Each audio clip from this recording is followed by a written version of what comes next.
the baby, first of all? The baby's more important. Feels good?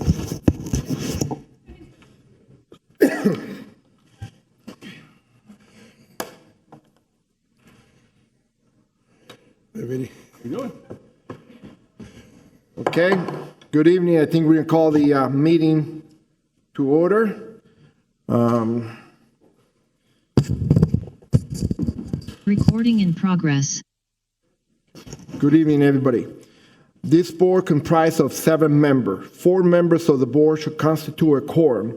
Today we do have 4 members, so we do have quorum. The affirmative vote of 4 members should be necessary for the adoption of any motion. If only 4 members are present, the applicant may request and be entitled to a continuance to the next regular scheduled meeting of the board. If the matter is continued due to the lack of quorum, the chairperson or secretary of the board may set a special meeting to consider such matter. In the event that 4 votes are not obtained, an applicant may request a continuance or allow the applicant to proceed to the city commission without a recommendation.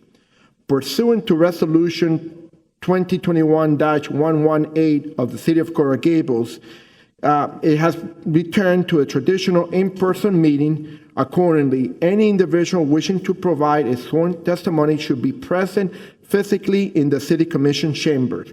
However, the Planning and Zoning Board has established the ability for the public to provide comment non-sworn without evidentiary value virtually. Accordingly, only individuals who wish to provide public comment in this format may appear and provide those comments via Zoom. Lobbyist registration and disclosure. Any person who acts as a lobbyist pursuant to the City of Coral Gables Ordinance 2006-11 must register with the city clerk prior to engaging in any lobbying activity or presentation before city staff, board, committees, and/or city commission. A copy of the ordinance is available in the office of the city clerk. Failure to register and provide proof of registration should prohibit your ability to present to the board. As vice chair, I now officially call the City of Coral Gables Planning and Zoning Board meeting of August 10, 2022 to order. The time is 6:06. Jill, can you please call the roll? Alex Bucello, Claudia Miro, Luis Revuelta, Present. Benny Torrey, Here. Chip Withers, A.B. Eisenstadt, Robert Behar. Here. Notice regarding ex parte communication. Please be advised that this board is a quasi-judicial board which requires board members to disclose all ex parte communication and site visits. An ex parte communication is defined as any contact, communication, conversation, correspondence, memorandum, or written or verbal communication that takes place outside a public hearing between the member of the public and a member of the quasi-judicial board regarding matters to be heard by the board. If anyone made any contact with a board member regarding an issue before the board member must state on the record the existence of the ex parte communication and the party who originated the communication.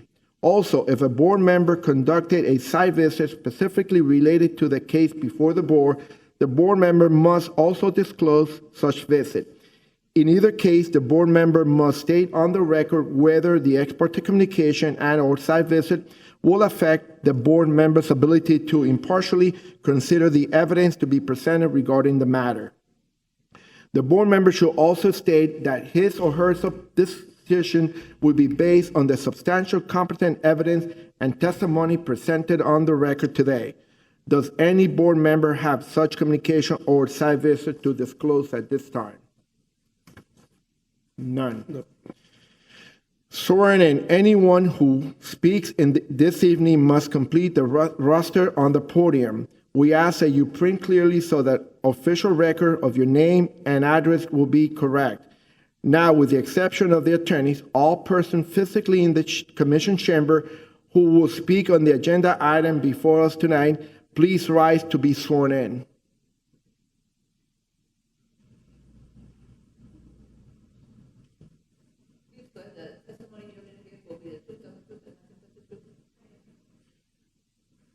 Zoom platform participant. I will ask any person wishing to speak on tonight's agenda to please open your chat and send a direct message to Jill Menendez stating that you would like to speak before the board and include your full name. Jill will call you when it's your turn to speak. I ask to be concise for the interest of time. The phone platform participant, after the Zoom platform participants are done, I will ask the phone participant to comment on tonight's agenda item. I also ask to be concise for the interest of time. At this time, I will ask for approval of the minutes of, Jill, what exactly the date? June 21st, 2022. Thank you, Jill. Do I have a motion for approval of the minutes? Second. Can you please call the roll? Luis Revuelta, Yes. Benny Torre, Yes. Chip Withers. Yes. Robert Behar. Yes. Procedure that we will use tonight.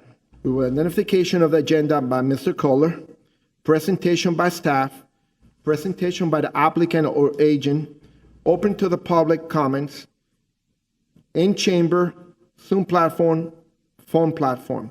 Closed public comments. We will have board discussion. Then we will do a motion and discussion of the second motion and the board's final comment. And then we will take the vote. Excuse me, Mr. Chair. We also have a minute for July 13 for approval. Okay. Do I have a motion for July 13th minutes approval? I'll move it. Second. Benny Torre, Yes. Chip Withers. Yes. Luis Revuelta, Yes. Robert Behar. Yes. With that, Mr. Kohler, can you start the agenda item? Just a couple of housekeeping measures. Because we have 4 members present, first of all, you should be aware there are no comp plan amendments tonight.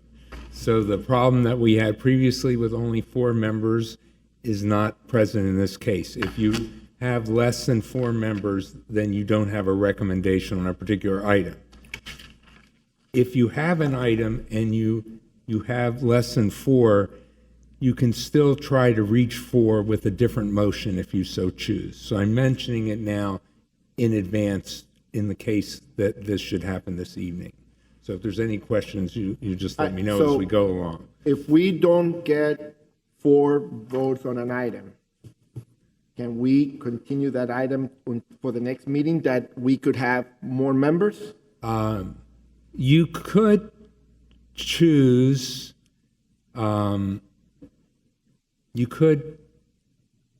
we'd have to take a new motion to continue the item, but you could continue it to the next meeting. There may be some time sensitivity to some of these items. So let's see if we have 4 votes, and we'll cross that bridge when we get to it. And I guess before we start, I wanna acknowledge and thank Mr. Bucello for the time that he served on the board. As of last Friday, Mr. Bucello came off the board, but we want to thank him for his participation while we had him here. Okay.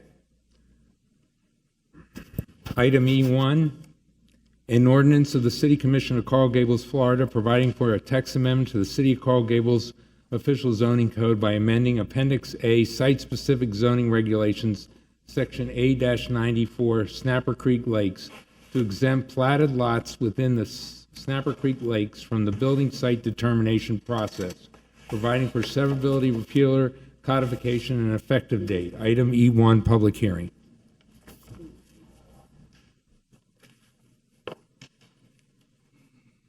Jennifer?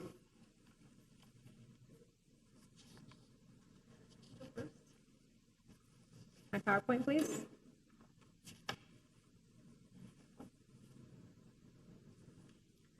All right, I'm gonna go fast. Okay, so Snapper Creek is down south between Snapper Creek, village of Pinecrest, and Oak Color Boulevard. Now, this is what it looks like as an aerial. You can see it's very lush. There's these large lots in the area. And these are the 2 properties that Laura is going to talk about when she's up here. I was expecting her to go first. So these are two properties that these applicants are requesting a text amendment to the site specifics. This is the proposed amendment. It's basically saying that all platted lots of date of annexation in 1996 will be exempt from the building site termination process. So the zoning code in Coral Gables has a very specific process that requires any vacant lot in single family or duplex to go through a building site determination through city staff. And it's a little tedious, and they've gone through this process. They're rejected because they have a tennis court on one property, and that's I'm sorry, considered- what'd you say? They were rejected because why? because it's two properties, and one had a tennis court, an accessory use to the existing house that's torn down now, the house there. So they were rejected as far as complying with the requirements for the building site termination request. Okay. So this text amendment will affect three properties. The applicant is the one to the south. I think it's Lakeside, but the south lake that's in the middle, it's shaped awkwardly, yes. And also two properties in the north part of Snapper Creek. And let me ask a question. Yes. Based on what the exhibit you're showing us, these properties seems to be double the size of the other property adjacent to it. Is that correct? Right. So what you're seeing are two platted lots that are considered one site right now. And typically, what are the size of those other lots in comparison to these lots? So Snapper Creek was subdivided as 1 acre lots. Many of them are much larger than 1 acre. And these property that we're looking at, how big are those? 2 acres plus, Okay. right? Yeah, I can Because give you each all platted lot is 1 acre minimum. Clear. So I know the way that this is called out. You're saying that the tennis court made that the two lots together became the one site? Right. Not the two, there would not be Right. two sites. Based on that criteria, They're calling it one site Right. because that, When I give my Accessory use. presentation, I we'll think get it'll. all this thing. yes. So is staff rejecting the one lot, or are they rejecting the overall of They all three rejected, lots? they rejected it as a buildable site for just half of it. So they came in for the lot 6, Building site determination. but I think it was the lot 6, the south part, lot 8. And my client owns lot 8. And they said, if you were going to amend the code. Laura, speak on the. I'm sorry. And state your Okay, name for the let me- record, just so all we right, have. absolutely. Good evening, Mr. Chairman and members of the board. For the record, Laura Russo with offices at 2334 Ponce de Leon Boulevard. I am here this evening representing Alex Alvarez and Maribeti Alvarez, who are the owners of Lot 7. That's the one on the Sorry, lake. Lot 8. I don't. Yeah, it is. There we go. Lot 8, Block 1, Snapper Creek subdivision. Also, as part of this application is the property owner immediately next door, which is Lot 7, and that is owned by Carla Dascal, and her attorney, Nina Boniski, is here. When my client Let me have staff finish, then I'll ask for your. Okay. No, it's okay, it's okay. So the review timeline started obviously in planning and zoning with the text amendment. It'll go to commission in a couple of weeks for a first reading. So the letters to property owners were sent within Snapper Creek itself to all of the 127 properties. And again, 2 times for mailings, 1 time for website posting, and once for newspaper ad.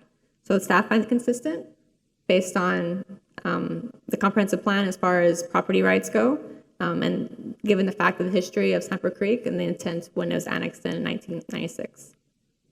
So recommend approval with conditions.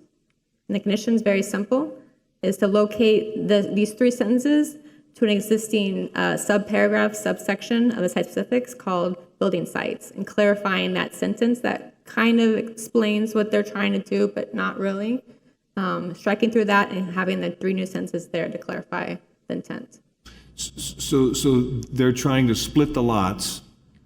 Is that what you're saying? They're trying to develop the platted lots as single Right, well, there's, Single lots. now it's together, they want to have two separate buildings. The lots are split, they're platted individually. The tennis court tied them I together. understand, They're not unified. but there was no unification of title, I assume. Correct, Right. there was Okay. not. And I'm just. And they have I'm separate reading this, folio but numbers. The two were sold to two different individuals. Correct. Right. Right. Okay, I got it. There's no unification of title, so they're not asking to split the lots, and Right. because there was an encumbrance of a tennis court at one time, the city's not taking the position that there was a structure that held the two lots together. Is that correct? Right. So there's no fences or driveways or structures. There was an existing tennis court that was Right. removed, and now it's gone. Exactly. Okay, but they're two separately platted lots, Right, with two separate owned by folios. two different people. Yep. I'll give you a history. Okay, okay, no, I just want to make sure I'm on staff. Okay, I got it, okay, I got it. Does that conclude, so you still? Yes, it does. Okay, thank you, Jennifer. Now we're going to open up to the applicant, Ms. Russo. Thank you. So to give a little history that I think will clarify and answer a lot of the questions. The subject properties are two platted lots. They've always been platted lots. My client's lot is 57,500 square feet platted. And the neighboring property, the other vacant lot, is 62,000 square feet, also a platted lot. So the minimum in Snapper Creek is 1 acre, but most of the properties are significantly over an acre as platted lots. So my client bought the lot in December of 2020. And it was a vacant lot. He had a real estate attorney represent him, and there was nothing on title that in any way indicated that this property was tied to the adjacent lot. The adjacent lot was purchased in August of 2021. Again, that owner, Carla Dascal, was represented by a real estate attorney. There were no unities of title, no restrictive covenants, nothing. The property was improved with a house in 1970, and sometime between 1970, a few years later, Snapper Creek was annexed in 1996. A tennis court was built on the adjacent lot. At no time did either the house or the tennis court violate any of the setbacks.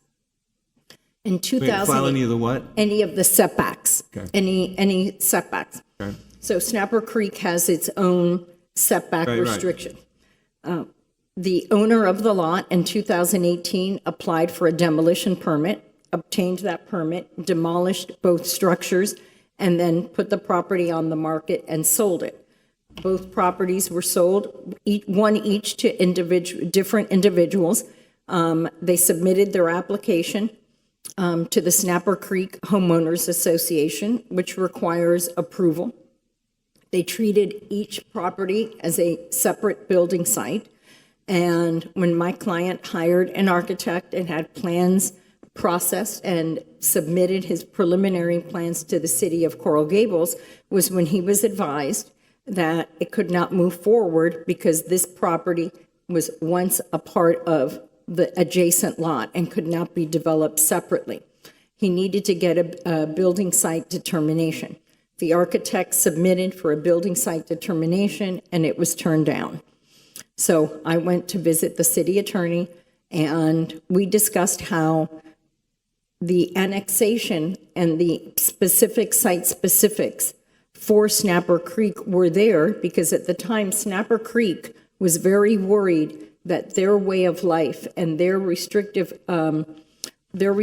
which are much greater than the city of Coral Gables, would go away. And so there is a whole section of site specifics for Snapper Creek. For example, one of the biggest is their lot coverage is only 15%. We're used to in the rest of Coral Gables, it's 35%, and with your auxiliary structures, you get 45%. In Snapper Creek, it's 15% and 5% is your auxiliary structures. So that's what retains the very hammocky nature of Snapper Creek, which they've never wanted to lose, which was why they were assured that all their specific requirements would be incorporated via the site specifics. And so we have this situation where in Dade County, because there was no unity of title, There was nothing that tied the properties together. No permits were pulled in the city of Coral Gables that tied the properties together. So that was my question. So the tennis court was built without a permit? It was built with a permit, but under the county. It wasn't built by, it was built way before the property was annexed. 1970-something? Yeah, in 70-something. And was And it built by the owner of the lot next to it? it was, yes, it was built by the owner. So the house was built in No unity 70. of title attached to No it. unity of title. I contacted, and I have writings from both real estate attorneys. I know them well. There were no unities of title. Because that obviously would have alerted them immediately. So at the time in the county, if you had a tennis court and you tore the tennis court down, you could sell that property and it would be a buildable lot. Not in the Gables, but in the county you would have. So it was never the intent to take away that ability. Now, if you build, like we have here, if you own one lot and you buy the lot next door and you build a house that crosses over, Right. okay, different story. But in Snapper Creek, as long as you build within that property and your accessory use is within the, setback lines, at the demolition of the accessory use, that becomes a buildable lot. And so, in order to be able to have both property owners be able to use their property, this was the way to do it. And there's only 3 other properties, as Jennifer mentioned, that could possibly be affected. One of them is a gentleman who owns 2 properties. One has a house, one has a driveway. I worked with the city attorney. We did a very specific unity of title because the only reason he has a driveway is because the gardeners have no other way to access that huge lot because the connection between the 2 properties, it's at the mouth of the lake. And so, and the other property, when the time comes, right now, there's no thought that it's going to happen. And We're not gonna be looking at those. We're looking at this. To This- me, it makes right. no sense, but, Correct. we're gonna, we know you, but anyways, Right. okay. so we are here with a proposal that would exempt the Snapper Creek subdivision from following the lot separation ordinance, which this could, the main reason, if we could have just gone through the process, but the process requires you to own the property for 10 years. So, and, while we met that there were unusual circumstances, the fact that there had once been voluntary demolition also took it out of the ability to get a conditional use. So it was never the intent when Snapper Creek was annexed that it would be deprived of the rights that it had at the time. So I don't understand something, Laura. Yes. If there's 2 separate owners, the lots are already split. Well, correct. What do you mean you're trying to But remove yourself from the requirement of the lot separation process since they're already split? well, because when they went to submit the plans for the architectural board for one lot, the city said, we will not accept them because we still think they are. But legal, I mean, Yeah, I don't know how the city attorney feels. I think I can Yeah. explain it. There's a provision that if you have a lot that is an accessory use to your main lot, that you can't split it without an approval. I Okay, understand that. so in what this provision does is say any lots that were separately platted as of the date, I guess, Of 1996. annexation, 96. Annexation. All those lots that were separately platted are allowed to have separate units on it. They won't have to go through this process. So, and the reason why this particular property was caught up in it is because there was a tennis court. It wasn't a unity of title. It was just that he took his separate property and put a tennis court on it. So I But he guess- had, in theory, if he'd been under the county, they could have built a separate building. Right. And there was no unity of title for us to tie it together. I Exactly. really, Exactly. It's Had only he built because the of tennis this. court, had he built the tennis court after annexation, there would have been a unity. The city would have required it. So that's the big difference. I think we're saying the same thing. I just want to Okay. clarify actually to learn. So somebody had 2.5 acre lot, whatever, the two platted big lots with the tennis court on one side. They must have had one survey. When they demolished everything, decided to sell the two lots, those two the one survey really was kind of washed out, and they said, we're going to have two platted surveys and we're going to sell them both. They must have been, right? Well, I did not represent either owner in the real estate purchase, but I think what happened is they were advertised as vacant lots. They went and they hired a surveyor. The surveyor surveyed the lot in question, and they had no idea that that there was any possibility. I mean, I think somebody knew this was vacant and the other person knew this one was vacant, but I don't think. Folio numbers. Excuse me, they have separate folio numbers, correct. Did they have two folio numbers initially? That's the question. There's two folio numbers. Yes, and they're paying taxes they were on two- separately they've always been platted separate. lots. I just don't They were understand. separate. Have been. Sorry. There you go. And do they have separate title policies on each one? Yes, they have separate. Policies? They were always separated in a way. Yeah, I mean, Okay. I don't know why we're here, because to me, it doesn't make sense why we're here, but let's move on, because Well, but this is not it seems that this wording is only requesting the Snapper Creek be exempt. It seems to me that at some point, we will end up with the same problem in the city, so I don't know if we're Oh, addressing. in the city is problem. different. In the city is different. And let me just explain one thing. The reason why this is kind of a grandfathered situation is you're looking at the lots that were platted. It's frozen in time. Looking at And the lots that were annexation. platted at the time of annexation in 1996. Any other platting, which hasn't been done, but any other attempt to replat properties post 1996, this doesn't apply. So it's really a fixed in time as of 1996, if that's helpful. Doesn't our ordinance, what does it say, before 1972, or It what's was the approximately the original ordinance was approximately 70-something? 1972 or 74. But and this that- was never one property before 1972. It was never been looked upon as one property. Is that- not by, the county had it as two. I got it. I understand. Right. And so let me ask you this about Snapper, or do they, does their lot splitting ordinance mirror ours, or is it more? In Snapper Creek? Snapper Creek, yeah. Yeah, it's much stricter. Yeah, in other words, for you to be able to build on a lot, it can't have any violations of setbacks. And percentage and neighborhood frontage and all that, they're stricter than we are. Oh, way stricter. So their setbacks are much stricter. Just to give you an idea, their lot coverage is 15% 15% versus, versus 40%, but their right. front setbacks are way more intense. Their idea is to always have a smaller home and a much larger, lush landscaping. So where does their homeowners association weigh in on this? Well, just because you know that I like to do my homework, before I even considered an amendment, I called up Heather Quinlan, who is here, and Heather is the administrator of the Snapper Creek Lakes Homeowners Association and has been for approximately 15 years. And I asked her what she thought, and after I had the proposed language approved by the city attorney's office, I then sent it to Heather. Heather vetted it at an annual meeting with the members present, and then the board of directors voted on the proposed amendment.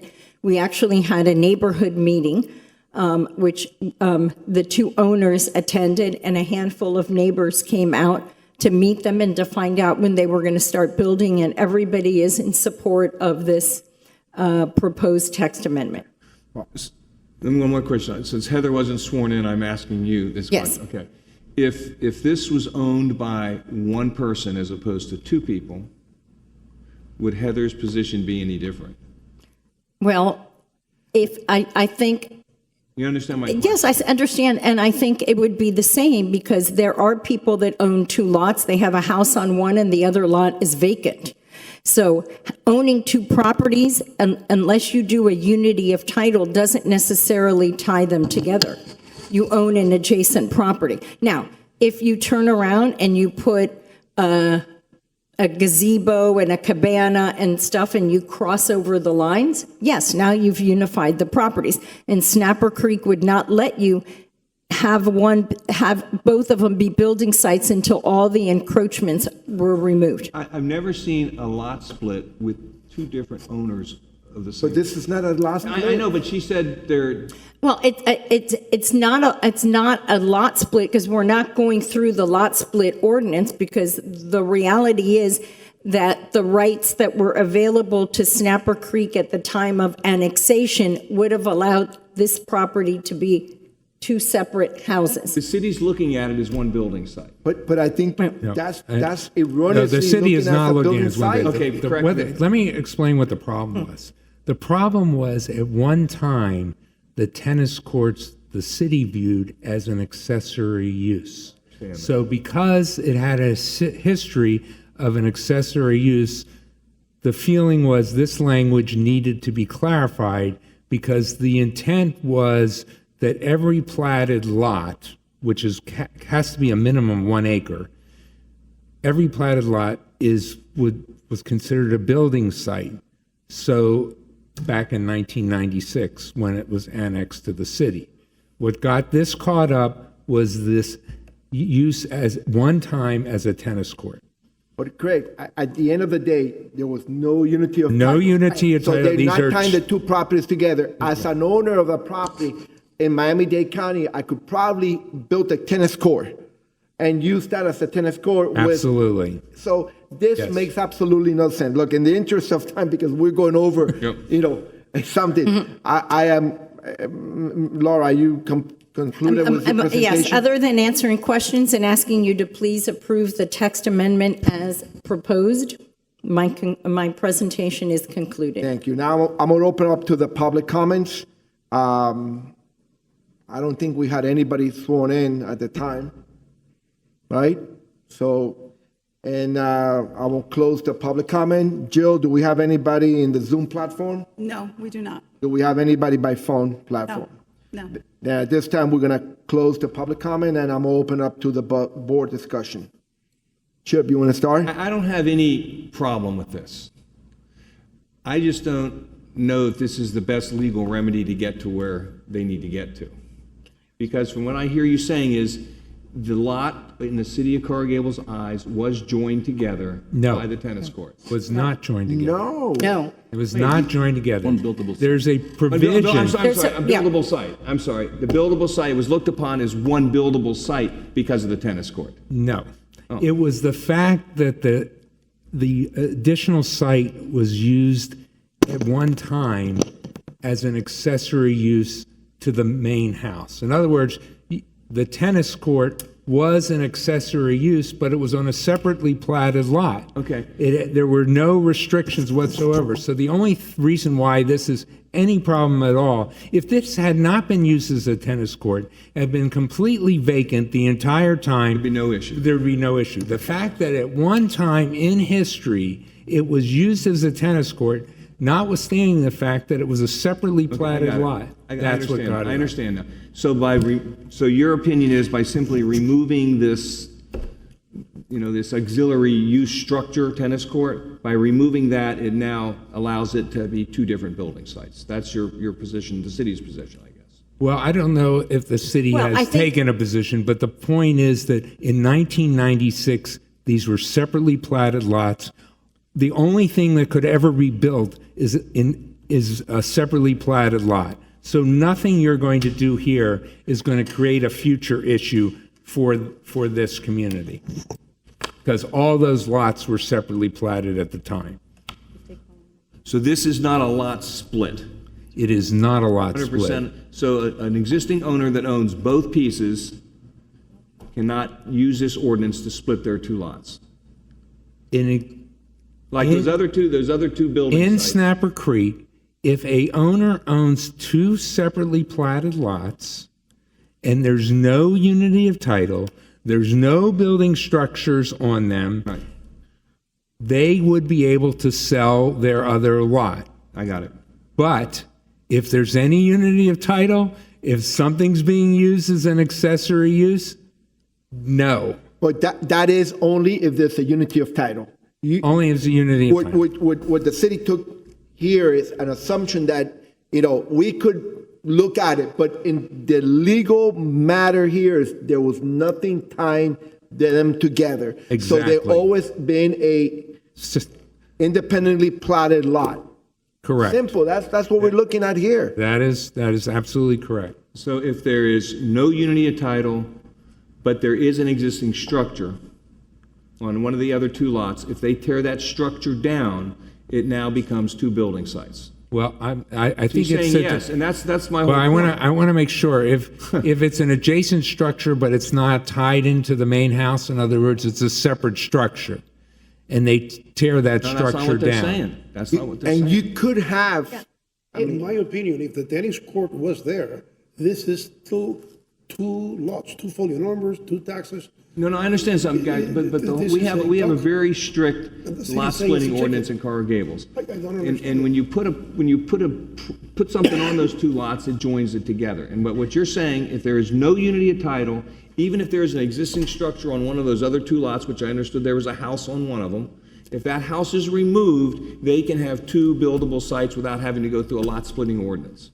That's what I understand. Is that correct? Laura's shaking her That head is yes. correct. If they're Because separately at the platted time- lots as of 1996, Well, I understand the dates, but I mean, Right. but those two other lots were after 1996. when- But I think in this case- Also were at they've always been platted If individually. I might, sorry, Nina Beniski, I represent Carla Descal.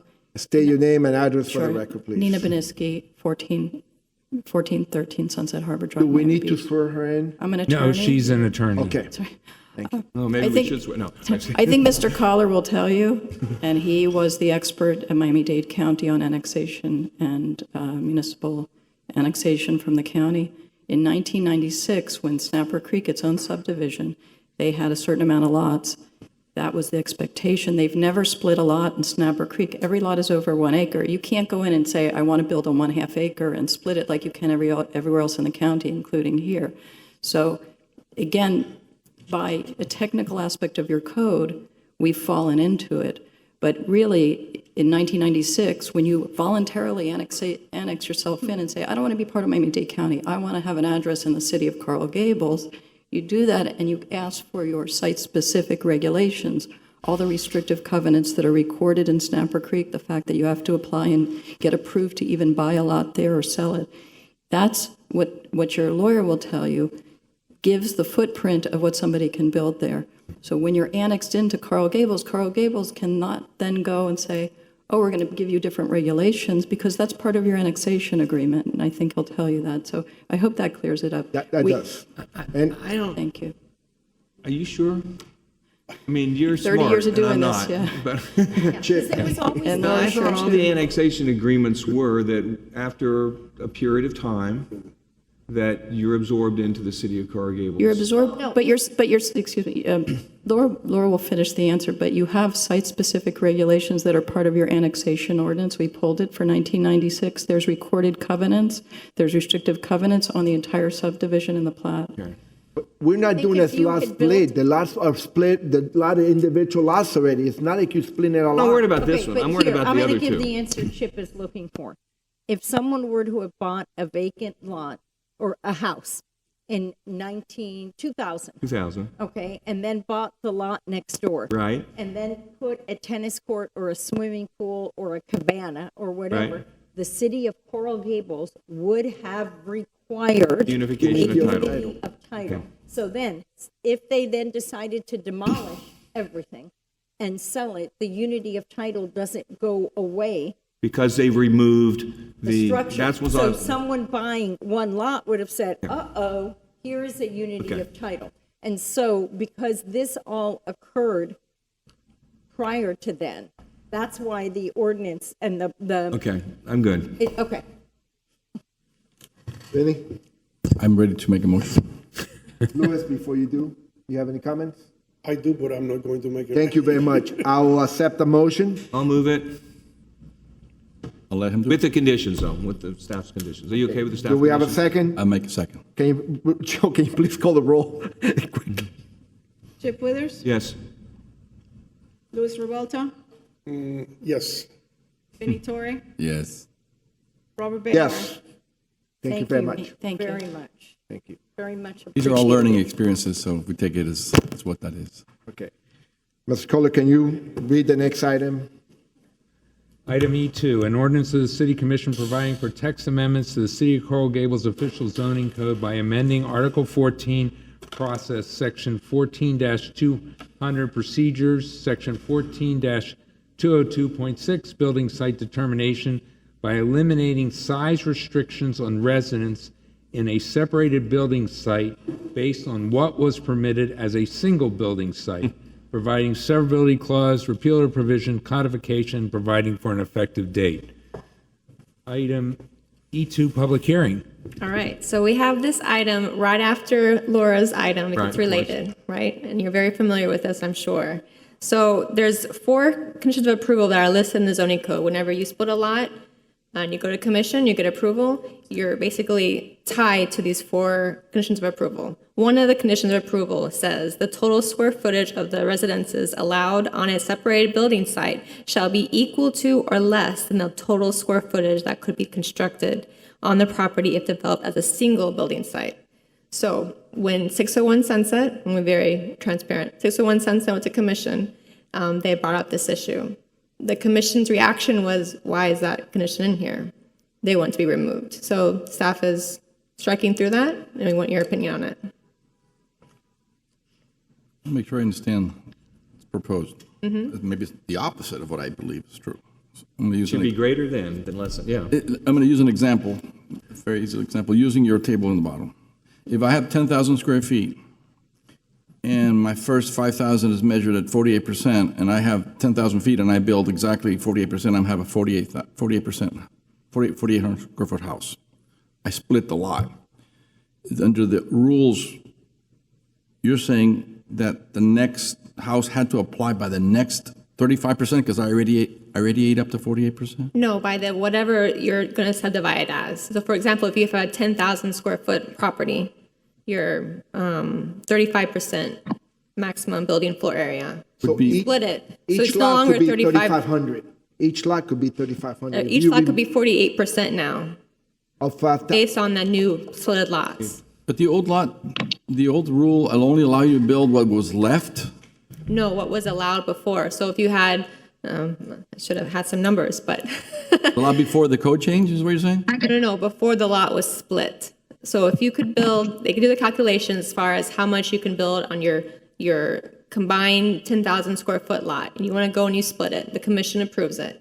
The maximum you can build between those 2 properties is how much you could build when it was combined as one, which is either the 35% or the 30%. Excuse me, we also have the Development Services Director, Surami Cabrera, I would think I like to understand. speak. Because the original house could have eaten up a lot of square footage, and then if you put another one, you have this massive house left over in the old lot that would have not happened because of the lots. No, actually, no, because you would not be able to. Wait. Hold on, Mr. Cabrera. Do we need to, since, We need to actually have the person input their name and address in the record. and do we have to swear her in? Yes, we do, because she's actually a fact Staff, witness, yeah. staff witness. So we need to I'm done. swear you. Yeah. Can we get you on screen, Sarami? Oh, boy. Yeah. Sorry, I was biking, but, You're What? biking? camera. That happened to another. We had a board member. Yeah, you ever had a board member? We're in Murai. You're used to it. And he wasn't properly dressed in athletic attire. I can tell you that. This is being recorded too. This is horrible, but okay. So would you swear in the witness, please?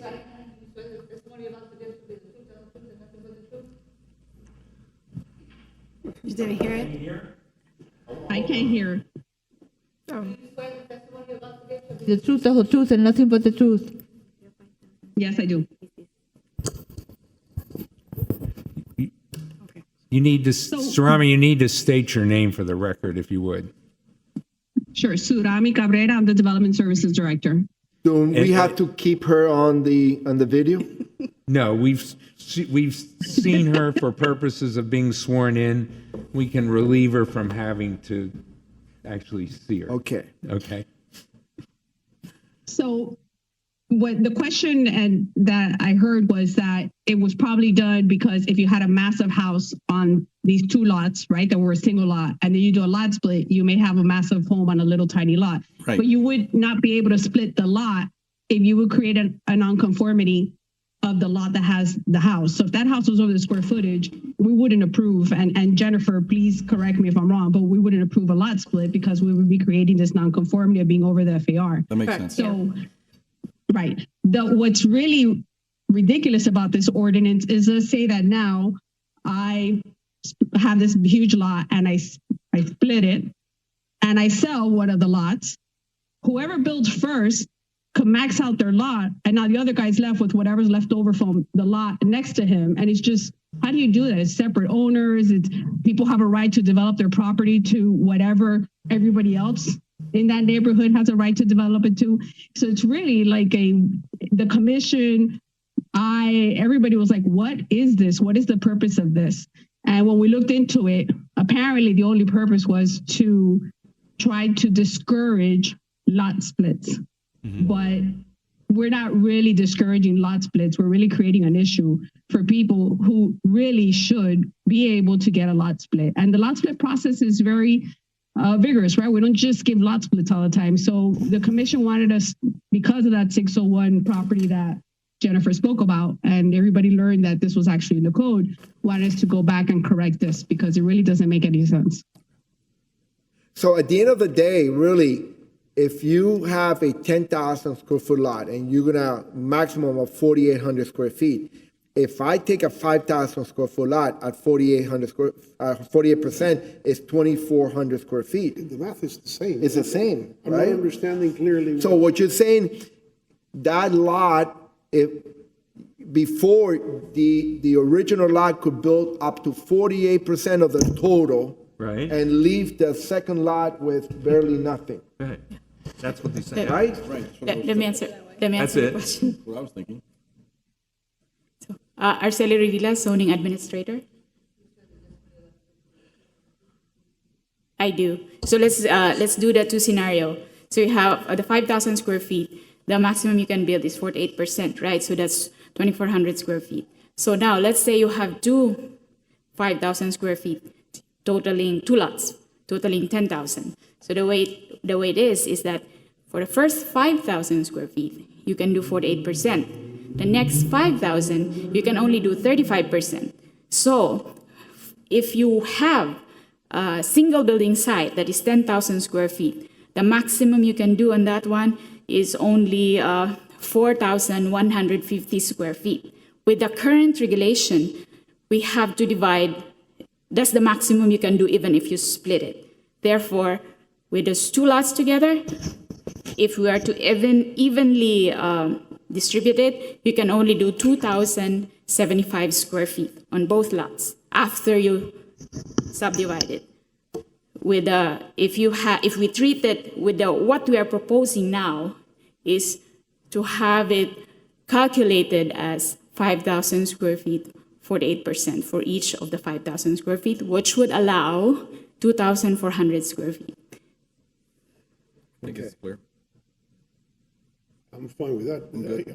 Okay? I understand it. Okay, perfect, thank you. At this time, I'm gonna open up to public comment. Seeing no one in public, I'm gonna close the chamber. Anybody in Zoom? At this time, then we will close the public comment and we'll open to board discussion or a motion. To confirm is that if you have a 10,000 square foot lot, Can you just sorry, move to the if you have a microphone? 10,000 Thank you. square foot lot and you separate the lots, you will be able to build 48% on each 5,000 square foot lot, where in the current ordinance doesn't allow that. I'm sorry, what was the second part of your point? Correct. In the current, what? Well, I wasn't making a point. I was just trying to confirm that what I heard. Yeah, I know, but was what correct. were you confirming? That if you have a 10,000 square foot lot, Right. empty, you divide the lot into two 5,000 square feet, you sell them, Right. somebody can apply for a permit for 48% of 5,000 square feet on one and 48% of 5,000 square feet on the other one. That's Yeah. what the That's what's being ordinance is correct. Yes. Is correcting. Correct. Okay. So Right, the only thing this affects the people that have a large lot now, that have an existing home on their lot, that want to sell and split their lot so they can sell one of the lots off. They're restricted on how big a house can be built On the new lot. on the new lot. So that's the impetus As long behind as the the, restriction. as long as the first lot is I understand. conforming. So that's where, when you said it's kind of an anti-lot splitting ordinance or whatever, it's kind of dissuading, it's not really dissuading the undeveloped lots as it is dissuading those that might have an existing home and want to sell the vacant lot next to them? Was that the No, thought not behind even. it? I I'm think trying to, No, I'm trying to understand, because if you have a big lot, you can build, it's easier to build from ground up, like a spec person would buy a lot and tear down the house. Yes, but your percentage of the building floor area is reduced, the bigger lot you have. yeah, but Right. what he's saying, and I understand what he's saying, because when I was looking at this, I thought the same thing. That let's say now you didn't max out for the 10,000 square feet, but you built more than will be allowed on the 5,000 square feet. Well, we wouldn't let you split that lot, because then you would Right. create That's what I'm saying. People that have right, you would not be able to split it. So the only thing that this does is that it makes it so that when you split your lot, Right. each lot has the same development rights as every other lot on that block. So There if are you no tore, restrictions of you have to be smaller. so if you tore the house down and you split the lot, could you start, you're starting from zero then, right? But then you have to go Yes, through the each- unity of No, title. no, I removal. understand. You have to go through what we just went through. Don't go down rabbit holes here, because we're going to be No, in trouble. okay, I understand. I understand the philosophy behind it. Okay. Do we have a motion? I move. Second here. Joe, can you please call the roll? Luis Revuelto, Yes. Benny Torre, Yes. Chip Withers. Yes. Robert Behar. Yes. Thank you. That's in Next accordance item. with department recommendations. Yes. I agree. Yes, do I need to revise my motion? Motion. You just Do I clarify. need to Approval revise with my conditions, motion? staff's No, recommendation. I clarified the motion that it was in Okay. accordance with department recommendations. Next item. Item E3, an ordinance of the City Commission of Coral Gables, Florida, providing for a text amendment to the City of Coral Gables official zoning code by amending Article 14, Process, Section 14-205, Declaration of Restrictive Covenant in lieu of unity of title, to encourage the creation of city parks by allowing non-contiguous building sites with dedicated park spaces, providing severability, repealer, codification, and effective date. Item E3, public hearing. So this is a city-sponsored text amendment to the zoning code, and it's basically allowing, again, unity of titles. Yeah. It's allowing a non-contiguous unity of title if a park is provided in one of those parcels. So the intent for the owner that's going to unify these parcels together obviously would be to move both the density and intensity to the developed parcel. So if you go to page 2 of my staff report, you can see a diagram that kind of illustrates that, as well as 7 criteria that they would have to meet to make this work. Can you, I don't have it printed out, can you put it up on the screen? Is it possible, please? Sure. And while they do that, if somebody has a lot that they want to do a unity of title and transfer the density and intensity, they're going to get the full density, intensity allowed on that lot, move over to the property they want to develop. As proposed, yes. That's, okay. As long as Not that, increasing the height, it's still within the development envelope. okay. And that lot will become a park, city's Right. park. Okay.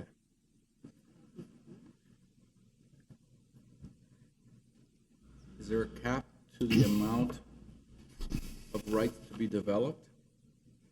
So as presented at the city commission for first reading a couple weeks ago, there was a cap of 4.375, which is the magical FAR number if you receive TDRs. This isn't related to TDRs, that's just a hypothetical Right. FAR Max number they can do. to control development. Since then, the sponsor requested to have that removed, so it would be the full intensity and density. It was being limited at 4.375. So for that essentially, development you're going to parcel. limit at 0.87 because you have the right to do up, in most cases, 3.5 with met bonuses. So if you capped it at 4.375, you're really limiting the transferable FAR to 0.87, right? No, Right. then you can go above the 4.37. Well, now it's drafted, Right, but the at way- first reading, that was the restriction. Okay, no, I mean, if we're going to incentivize, somebody to buy a piece of property, and if you're going to limit it to cap it at 4.375 on the new parcel, What's there's no incentive? advantage. What's incentive? No, there's no cap. No, you said in the first reading we did have it, and it was First taken reading, there was a away. cap, yes. No, I agree with this. I totally in agreement with this. Yeah, the first reading has a cap of 4.375 for the FAR, and the density or the number of units could be transferred without any issue. And are those transferable rights subject to an acceptance of the park location? Yes, so, yeah, it's reviewed obviously by the commission to approve it, but before that, it's reviewed by Parks and Rec. Right, so in a case where Advisory a board. very, I'm not going to say the word lousy, but less than substandard property is trying to be offered in exchange for park. Right, so the quality of the park, I guess, is up for subject, for discussion as well. So one of the criteria here is a minimum of 5,000 square feet for that Be a park big parcel. park, 5,000 Well, square it feet. could be, there's lines above you and it doesn't serve any other purpose, and that's really the best choice for that property is to be a park anyway, because you can't build a lot, or there's other restrictions at 45 feet, but I guess that's then caps your TDRs, but yeah, I get it. And is there a distance that you could be, or I could, look at a property in 1,000 South feet. Gables? 1,000 feet. Huh? 1,000 feet. Yeah, Oh, 1,000 feet. Okay, so I don't have that presentation, so Right. apologies. Okay. The one that comes to mind is Codina's Yeah, property. right there, that's what I was thinking about. So, I The mean, park how on would the- that have changed if this had been applied in that case? Can you kind of illustrate that, or? I think it's do you know? exactly the same. Right. Sorry? They're considered a contiguous site. No, but for example, how much FAR could have impacted that building? What would that FAR, I'm using FAR because density may have not been, how would that have given I think additional they benefits? came and asked for the FAR. If I remember, in their application, they asked for the FAR and in density to be transferred to their development site. So, Is that done that way? Right. Yeah. Okay. so Come up to the microphone if you're going to, because she can't take you down, right? I'm trying to help her out too. Yes, the park was calculated as part of the overall building site, since Okay. it is considered a contiguous. So what we're doing, this really clarify what that process did. It's similar, yes. We're doing remote parking is what we're doing. No, because you still have to do it. You still have to No, I provide. know. But 5,000 feet is a minimum building site anyway, right?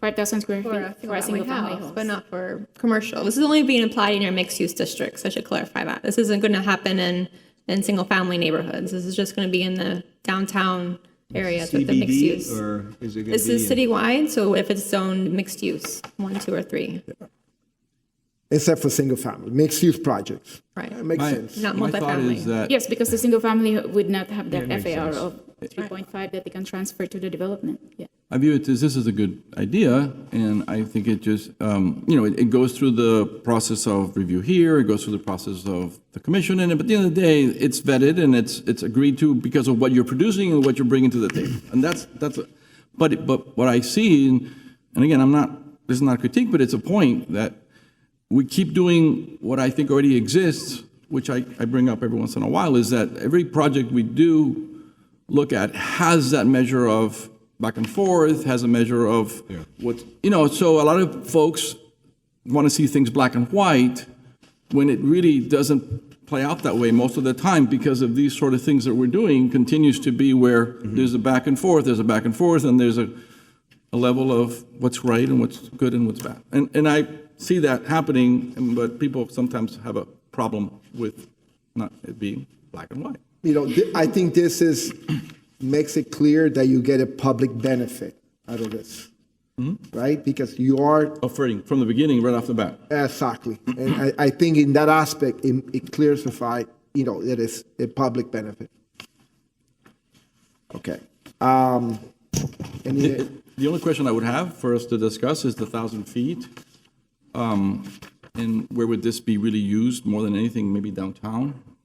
Right, what would be the, I don't know, where else, how do you guys see this being used more than? I think it'd be more used in downtown because it'd be worth having the high rise. And that's mostly along ponds in the, downtown area.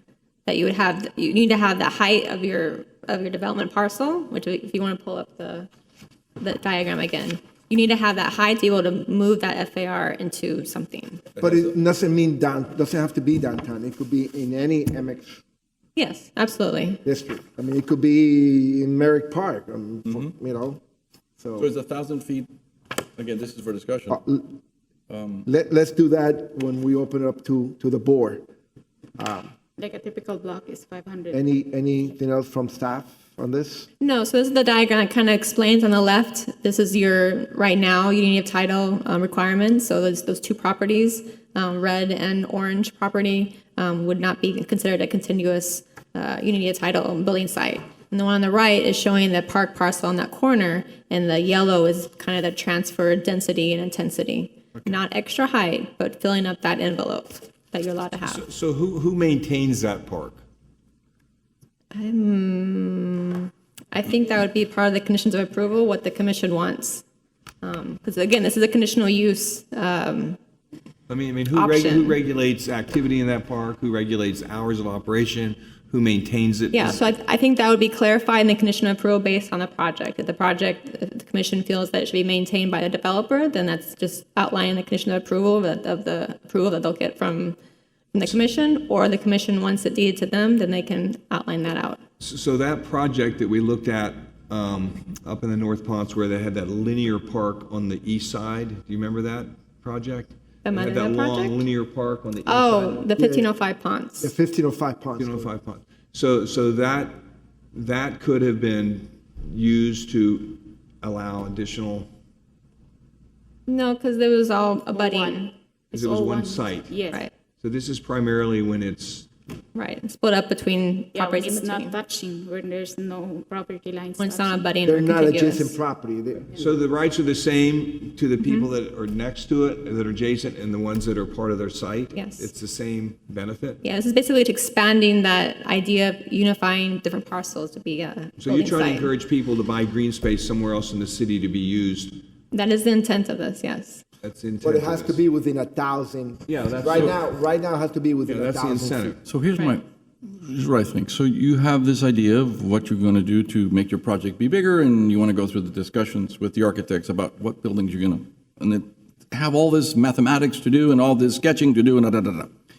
If you haven't proposed the site to the commissioners, are you kind of going down a path and then, what, that's not going to work. We don't like that site, or that has had, I mean, is there a way to control that or deal with that? Because how would you guys handle a site that is contaminated later on, or the city says absolutely never going to work, but you guys have done all your math or all your work? That's a question. That's I a tough think- one. Well, it is, but there's remedies to that. If I'm gonna turn over a site to the city and it's contaminated, I think part of the agreement would be that you have to give the city a land that is clean. I mean, that's one of the conditions for approval of. Can I ask it in a different way? How early was Codina's Park discussed in their plan? Maybe this is not public, but I mean, is that an example? As far as adding the park to their, It must have been to their building early site. discussions on that, I would think. I don't know, We could say right that it was after a lot DSC? of back and forth. right? Yes. And because, again, it's subject to commissioner approval, and does this balance what we're giving you, da. So I think that, and I'm just bringing it up because I think it's relevant, but, But and the I'm not Codina- opposed to this, I'm just bringing it up because. Yeah, but the Codina how Park, do you do I it? think, has that condition that it will be developed. It will be a developed park when it is going to be given to the Right. city. So just as this And one. sometimes not even a purchase park, it's something you have an option to buy, to be able to do your project, so that developer, in this case, I think it hasn't even closed on the lot, see what I'm saying, it gets even more hanky. is there not a conceptual approval phase that you come with what you're planning to do and you're proposing to mitigate what is, I think it's a valid point, and just come to the city and say, I want to do this project. This is the part or the site that I'm thinking of doing, and then either you go through an administrative process or a public process to validate and to avoid what you're saying is that working on a vacuum and then all of a sudden say, hey, here's the park. I just see the negotiations happening really early if that's a but I commitment that goes to be. I think informally people will cover their tracks to avoid that ugly surprise, but is there a formal process now, along with this, that somebody can go ahead and get some comfort level that there is not going to be a surprise? I'm sure, Well, this, we're just proposing, so we don't have any. yeah, I'm sure that before that developer buys and you have done some homework and There will be and done meetings. something. I think most of it is an option, and the option is contingent on the approval and stuff like that, and I see that most of the time. Or that we could add it as a condition to the development approvals to make sure that you develop the park first before maybe developing your project or things like that. There are a lot of things that we can be creative in the development conditions. Or from a simple business perspective, the developer says, this is my baseline here, and if I get it, that's even better. If not, I just base my business plan on not getting it. I mean, that's, leave it to the business decision. I mean, Yeah, and look, at the end of the day, it's gonna create, which I think is the intent, more green space, more park area. And what you're doing is, instead of putting that entitlements, that, the intensity and density there, you're gonna move it over, so it's not and obviously it has to be in an area that you're not gonna exceed the height permitted, you're not gonna exceed anything that is, and I think I'm just trying to, and using the Cadena project as an example, he wanted to do bigger units. So this may be a mechanism to be able to allow for that. And yet create, the parks. So, all right, so we're gonna close the presentation by staff. Do we have any public, open it to the public, any public comments? No. I'm gonna close the public comments. I'm gonna bring it back to the board. Any other additional comments by the board?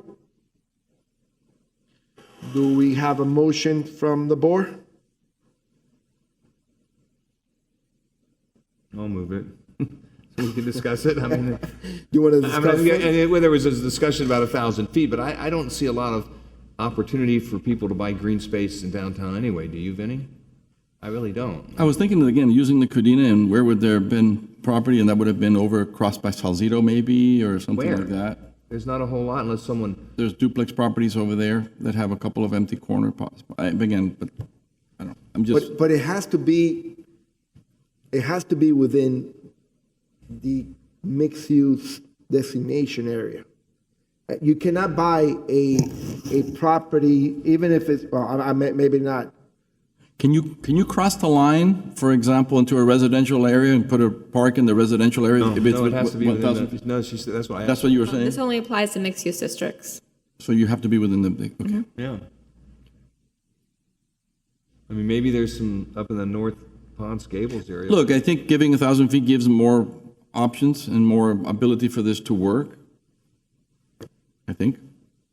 If you want to make it work, what's the rationale of keeping it tighter to the, it's a park, whether it's closer or further, does it matter? I mean, I would think, I know that within 1,000 feet, but it will be maybe even more beneficial if that distance is greater. Even further. Yeah. So you just want to park, I'm not saying you just want to park, but the park is the incentive, whether it's closer or not closer, that's not so much the problem. Like TDRs come from many different places. But not necessarily, because the TDR, if you're going to transfer, you have to have the receiving, the receiving side and the Sending side. sending side has to qualify. This is like, okay, we're going to take the FAR and the intensity, the density, and we're going to transfer it over, and that becomes a park without having to go through the other requirements, right? Right, and this one's transferring both intensity, like the TDRs do, and density, which is number of units per acre, which the TDR program doesn't have right now. It's just square feet. Look, I think, I'm thinking a little harder. So I think there's less issues coming at this, in the CBD level. If you go to the North Ponce, and you start getting really big FARs, it does affect, in more density units, that starts to become more of an effect. So again, to me, downtown, parking garages, different things are happening. When you get down to the north, there's some pretty big buildings that we already know making lots of havoc in the North Ponce area. So I don't know if getting to a 5.5 FAR there is going to be But something it you may people not want to. apply necessarily because, I mean, I don't really think, have we done the analysis? I don't think that gets affected at the end of the day. But you guys do this every day of your life. If you have a 10,000 square foot parcel that you're going to think about dedicating it to a park, it's better for you to build on that 10,000 square feet than try to get additional FAR and then building next door to it. But you're not, at the end of the day, you're not doing any more than you will be allowed to do on that 10,000 and the other parcel. I know, but cost-wise, is it better to put it in the main building, or is it better to? Oh, cost-wise, it's better to put it in the main building. That's what I'm saying, but what is that, where would you go? 5,000 feet, 10,000 feet, where's the cutoff to you? You don't? Remember this, when you have the building, you already paid for the footings, you paid for the elevator, you you paid already for paid for the roof, all you're doing now is adding another 2 or 3 floors. Okay, that's very cheap. What I do like about this is that you're gonna give an incentive to start giving more park area. Yeah, I understand. And I think that's ultimately what I think, we're looking for in the city. I mean, There's other pieces of this that will come into play at the time, when the time comes, and that's, again, back where the commission will have to go back and forth into the weeds of this at some point, but I think overall, what you're saying is the ideology of this works, because we're trying to promote parks. How it gets handled later, may be a little bit of hair around it, but, yeah. So there's no changes to the motion then, the way it's proposed? You made the motion, right? Yeah. I mean, any amendments to that as far as I think, look- restricting, adding additional FAR or allowing more than 1,000 feet or? Look, I think that personally, I'm good with it. I don't want to go much, further because we don't know implications, but Let me be clear, this is not going to be, the MF properties don't get this. Those residential only on the Zamora, Mendoza. Right, so they're not in North Ponce, this would only apply to that segment along the on corridor. Ponce itself. That corridor along Ponce. Okay, just Fine, on and the have two Ponce, properties. I agree with that. Yeah. All right. we have a motion. Do we get a second? I'll get it, mine second, I'll second. Jill, can you please call the roll? Benny Torre, Yes. Chip Withers. Yes. Luis Revolta, Yes. Robert Behar. Yes. Next item. Item E4, an ordinance of the City Commission of Coral Gables, Florida, providing for text amendments to the City of Coral Gables Official Zoning Code, Article 3, Uses, Section 3-317, permanently installed standby generators, removing the distance requirement of 10 feet from any opening in a building or structure, requiring that the distance from any opening be determined by manufacturer's specification, providing for severability, repealer, codification, and for an effective date. Item E4, public hearing. So this is amending Article 3, Section 3-317, that basically striking through the 10 feet requirement. There's been a lot of recent developments as far as better generators, that the requirement is not necessary. This is, I think, written back in, the original ordinance was written back in, what did I say, 10, 15 years ago. And since then, staff wants to update that to allow more permanent generators to happen on single-family houses and other properties. And this had to do because of the carbon monoxide that it would generate, and you want it to be away from the Right. opening, right? Right, And with the new generators that, not necessary. okay. That it? Yeah. Okay. Do we have any public comments? No. Do we want to close to the public board discussion?